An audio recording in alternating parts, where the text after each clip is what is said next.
Amazon জঙ্গলে খোঁজ মিলেছে কিছু গাছের যারা পায়ে হাঁটে।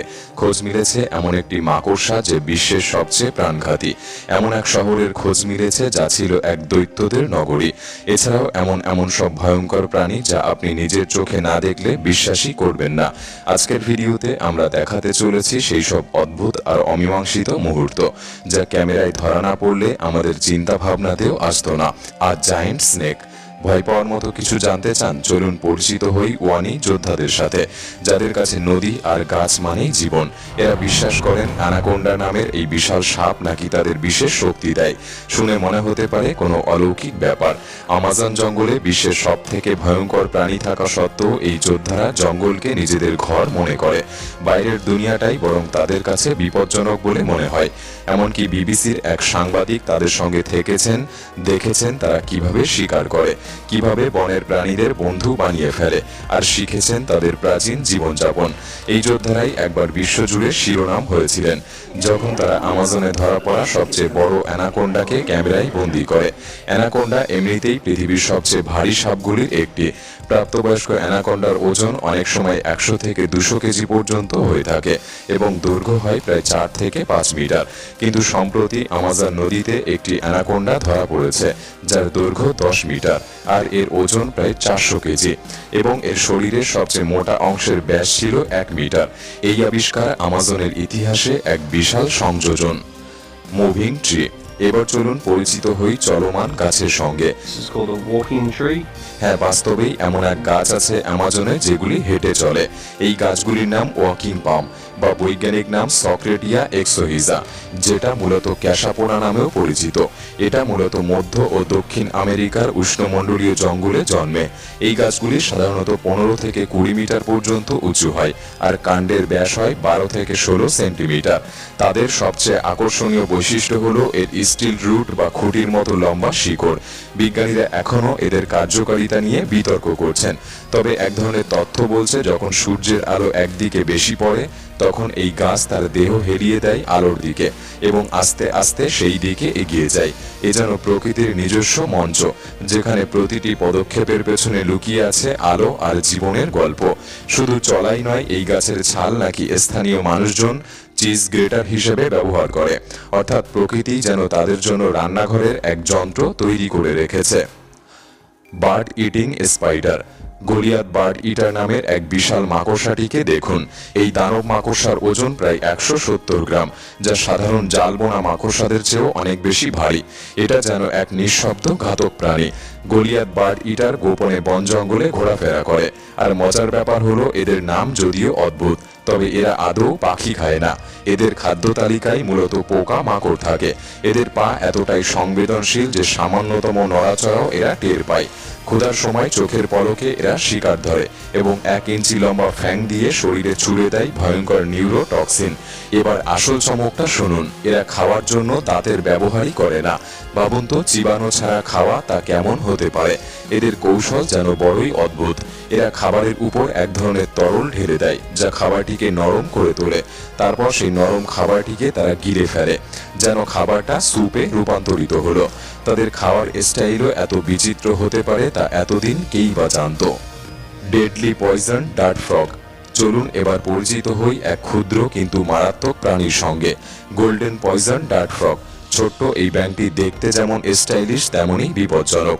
উজ্জ্বল হলুদ আর নীল রঙে নিজেকে সাজিয়ে যেন জঙ্গলের ফ্যাশন আইকন হয়ে উঠেছে। কিন্তু এর চামড়ার ভেতর লুকিয়ে আছে এমন এক বিষ যা 20,000 ইঁদুরকে একসঙ্গে মেরে ফেলতে পারে।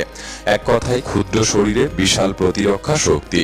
এই ব্যাঙ শুধু দেখতেই ভালো না, শিকার ধরতেও এক্সপার্ট। ঝড়ের গতিতে জিভ ছুঁড়ে দেয় ছোট পোকামাকড় যেমন ক্রিকেটস, ফলের মাছি, পিঁপড়ে ও টারমাইট।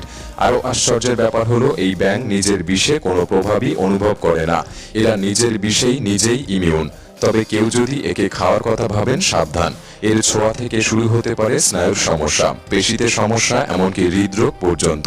এক কথায় ছোট্ট এক ঝলমলে বিপদ, জঙ্গলের এক ক্ষুদ্র রাজা। মাটা মাটা। এরা আমাজন জঙ্গলের এক অদ্ভুত জলচর প্রাণী। দেখতে অনেকটা কচ্ছপের মতো হলেও এ হলো কচ্ছপদের দলে থাকা এক বিদ্রোহী চরিত্র। একে বিশ্রী বলা যাবে না, তবে সুন্দরও বলা মুশকিল। ভাবুন তো, কোনো স্পাইকওয়ালা ডাইনোসরের মতো দেখতে একটা কচ্ছপ যার মাথায় আছে চামড়ার ঝুলে থাকা স্তর আর নাকে ছোট্ট কাটা। গোটা ব্যাপারটাই যেন অন্যরকম। মাটা মাটা নামের এই প্রাণীরা বড় জোর 1 মিটার পর্যন্ত লম্বা হয় এবং ওজন হয় প্রায় 21 কেজি। এরা বাস করে আমাজনের ধীর গতির জলাভূমিতে। আর চমকপ্রদ ব্যাপার হলো এদের খোলস দেখতে অনেকটা ভাসমান গাছের ছালের মতো, আর মাথাটা দেখে মনে হয় পাতা দিয়ে টুপি পড়ে আছে, যেন জলের মধ্যে গিলে ফেলবার জন্য প্রস্তুত এক ছদ্মবেশী শিকারী। যখন কোনো মাছ ভুল করেও ওর পাশ দিয়ে যায় তখন বুম, মাটা মাটা মুখ খুলে ভ্যাকুয়াম স্টাইলে শিকার গিলে ফেলে। জীবাণু তো দূরের কথা। দি অ্যানসিয়েন্ট লস্ট সিটি, আমাজনের গহীনে হারিয়ে যাওয়া এক প্রাচীন শহরের রহস্য। জঙ্গলের গভীরে এমন অনেক শহর আছে যেগুলি নিজেদের গোপন কথা বলার অপেক্ষায় থাকে। প্রতিটি নতুন আবিষ্কার আমাদের জানান দেয় সেই বুদ্ধিমান মানুষদের কথা, যারা বহু বছর আগে এই বনে বাস করতেন। জানা গেছে এই শহরে মানুষদের বসবাস ছিল প্রায় 1000 বছর আগে, আনুমানিক খ্রিস্টপূর্ব 500 সাল থেকে খ্রিস্টীয় 300 থেকে 600 সাল পর্যন্ত। অর্থাৎ সেই সময় ইউরোপে রোমান সাম্রাজ্য ছিল।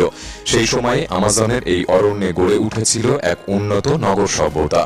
চমকপ্রদ বিষয় হলো তারা এক শহর থেকে আরেক শহর রোড নেটওয়ার্ক দিয়ে যুক্ত করেছিল, যা তাদের উন্নত জ্ঞানের প্রমাণ দেয়।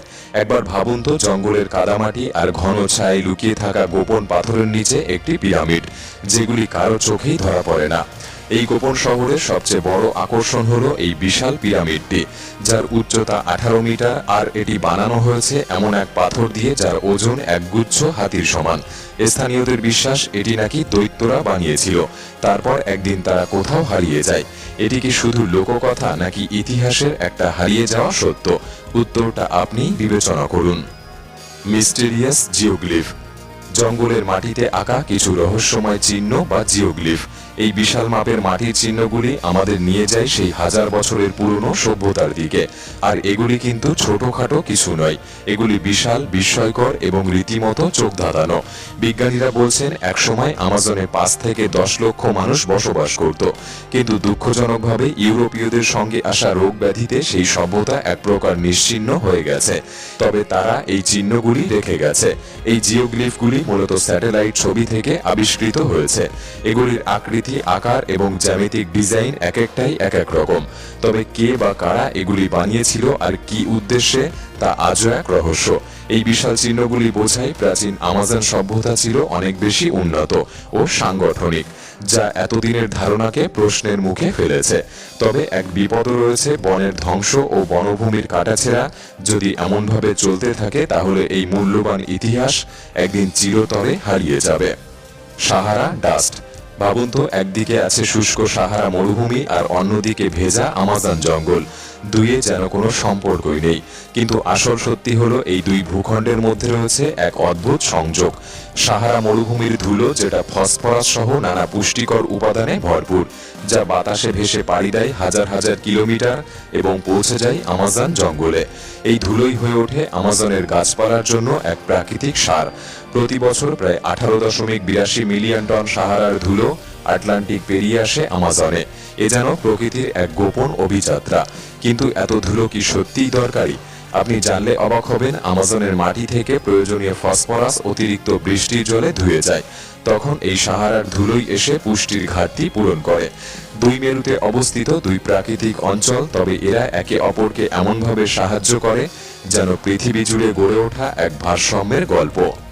জঙ্গলের ঘন ঝোপঝাড়ে একদল অনুসন্ধানকারী খুঁজে পায় এক অবিশ্বাস্য প্রাণীকে।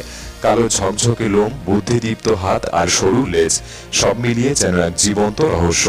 এই প্রাণীটি কোথা থেকে এলো, এখানে কি করছে, তারা যতই দেখছিল ততই বিস্ময়ে ভরে উঠছিল। এই অদ্ভুত প্রাণীটির উপস্থিতি যেন বনের মাঝে এক নতুন রহস্যের দ্বার খুলে দিয়েছিল। সবার মনে একটাই প্রশ্ন ঘুরপাক খাচ্ছিল, এ কি কোনো হারিয়ে যাওয়া যুগের একমাত্র জীবিত প্রতিনিধি, যে হয়তো শত শত বছর ধরে মানুষের চোখের আড়ালে বেঁচে আছে, নাকি এটা প্রকৃতির রহস্যময় বিবর্তনের ফল, এক জিনগত বিষয়? আপনি কি ভাবছেন, এর অস্তিত্ব সত্যি সকল প্রত্যাশাকে ছাপিয়ে যাবে? এই আবিষ্কার যেন বাস্তবের গণ্ডি ছাড়িয়ে এক নতুন জগতের ইঙ্গিত দেয়। আমাজন জঙ্গল যে কত রহস্যে ভরা তা যেন এই আবিষ্কারগুলি বারবার মনে করিয়ে দিচ্ছে। এর মধ্যে কোন আবিষ্কারটি আপনার সবচেয়ে অদ্ভুত বলে মনে হয়েছে?